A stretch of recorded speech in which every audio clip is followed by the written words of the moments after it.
সংগ্ৰাম সমিতি জিন্দাবাদ জিন্দাবাদ জিন্দাবাদ এসকে ঠাকুৰক গ্ৰেপ্তাৰ কৰিব লাগিব এসকে ঠাকুৰক গ্ৰেপ্তাৰ কৰিব লাগিব ভিডিঅ' তমচা দাসক গ্ৰেপ্তাৰ কৰিব লাগিব ভিডিঅ' তমচা দাসক গ্ৰেপ্তাৰ কৰিব লাগিব পিছৰ মুনিনাথক গ্ৰেপ্তাৰ কৰিব লাগিব আমি ছাত্ৰ মুক্তি সংগ্ৰাম সমিতিয়ে 3 ঘণ্টীয়া অৱস্থান ধৰ্মঘট কাৰ্যসূচী গ্ৰহণ কৰিছোঁ আৰু আপোনালোক সকলোৱে জানে যে আমি 25/7/2024 তাৰিখে beat officer Uriamghat Munin Nath BDO' Tamsa Das আৰু ডিএফঅ' গোলাঘাট এসকে ঠাকুৰীয়াৰ ওপৰত এখন এজাহাৰ দাখিল কৰিছিলোঁ আৰু আপোনালোক সকলোৱে জানে যে কি আচৰিত ধৰণে অসমৰ মাটিত অসমৰ 3টাকৈ পঞ্চায়তত চিলনিজান কৰৈঘাট আৰু হালধিবাৰী এই 3টা পঞ্চায়তত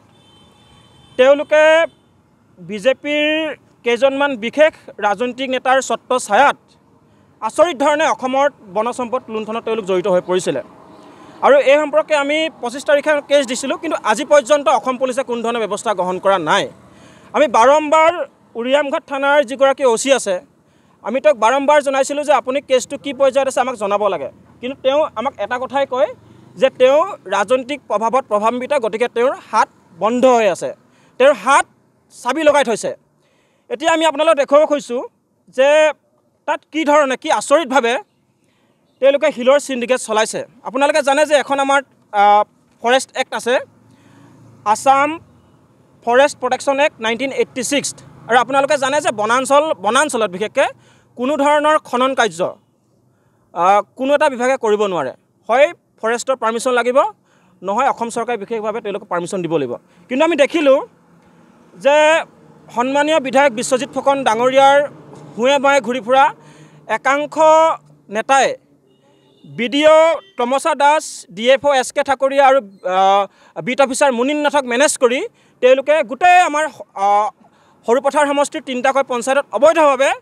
তেওঁলোকে প্ৰায় 100 কোটি টকা এটা সিন্ডিকেট তেওঁলোকে তাতে গঢ়ি তুলিলে আপোনালোকে যদি যাই দেখিব যে 3টা পঞ্চায়তত 45টাতকৈ অধিক তেওঁলোকে ডাঙৰ পুখুৰী 30-25 বিঘা মাটিত তেওঁলোকে ডাঙৰ গাঁত খান্দি তেওঁলোকে 40-45 ফুট দ কৰি পিনে তেওঁলোকে তাত যিসমূহ বোল্ডাৰ ওলাইছিলে চেনগেবল ওলাইছিলে সেইসমূহ তেওঁলোকে উলিয়াই পিনে বিক্ৰী কৰি পেলালে আচৰিত কথাটো তেওঁলোকে অসমৰ মাটিত খান্দিলে কিন্তু তেওঁলোকে নাগালেণ্ডৰ টিপি ব্যৱহাৰ কৰি নাগালেণ্ডত ৰয়েলটি দিলে এইটো প্ৰমাণ কৰে যে অসমৰ তেওঁলোকে কৰ ফাঁকি দিছে অসম চৰকাৰক কৰ ফাঁকি দিছে আৰু যিটো তেওঁলোকে Assam forest protection force act 1980 সম্পূৰ্ণৰূপে অৱমাননা কৰিছে আৰু এই সম্পৰ্কে আমি বাৰম্বাৰ বিশ্বজিৎ ফুকন ডাঙৰীয়াৰ হস্তক্ষেপ বিচাৰিছিলোঁ যে আপোনাৰ সমষ্টিত আপোনাৰ চকুৰ তলত কেনেকৈ আচলতে ইমান ডাঙৰ এটা সিন্ডিকেট গঢ় লৈ উঠিব পাৰিছে আমি বাৰম্বাৰ তেওঁক প্ৰত্যাহ্বান জনাইছিলোঁ তেওঁক কৈছিলোঁ যদি আপোনাৰ সৎসাহস আছে তেওঁ বিভিন্ন আমি দেখিছোঁ যে টেলিভিশ্যন চেনেলত কৈ আছে যে সৰুপথাৰ সমষ্টি দুৰ্নীতিমুক্ত সৰুপথাৰত কোনো ধৰণৰ দুৰ্নীতি হোৱা নাই ৰাস্তা নিৰ্মাণ কৰিছে তাত কোনো দুৰ্নীতি সংঘটিত হোৱা নাই কিন্তু তাকে প্ৰত্যাহ্বান জনাই দেখুৱাইছিলোঁ আমি 5টা তেওঁক এনেকুৱা আমি চেলেঞ্জ কৰিছিলোঁ কিন্তু তেওঁ আজি পৰ্যন্ত তেওঁ মুখ খুলিবলৈ সাহস কৰা নাই তেওঁ জানে যে তেওঁ এক্সপ'জ হৈ যাব তেওঁ ফাদিল হৈ যাব গতিকে আমি আজি ছাত্ৰ মুক্তি সংগ্ৰাম সমিতিয়ে ধনশিৰি মহকুমা প্ৰশাসনক 10 দিনৰ সময় দি ক'ব বিচাৰিছোঁ যদিহে এই 3জন বিষয়াৰ ওপৰত BDO' Tamsa Das beat officer Munin Nath আৰু ডিএফঅ' এসকে ঠাকুৰীয়াৰ ওপৰত যদি মহকুমা প্ৰশাসনে ব্যৱস্থা গ্ৰহণ নকৰে তেওঁক যদি গ্ৰেপ্তাৰ নকৰে আমি 10 দিনৰ পিছত আমি তীব্ৰ গণতান্ত্ৰিক আন্দোলন গঢ়ি তুলিবলৈ বাধ্য হ'ম এতিয়া তৃতীয় কথাটো হৈছে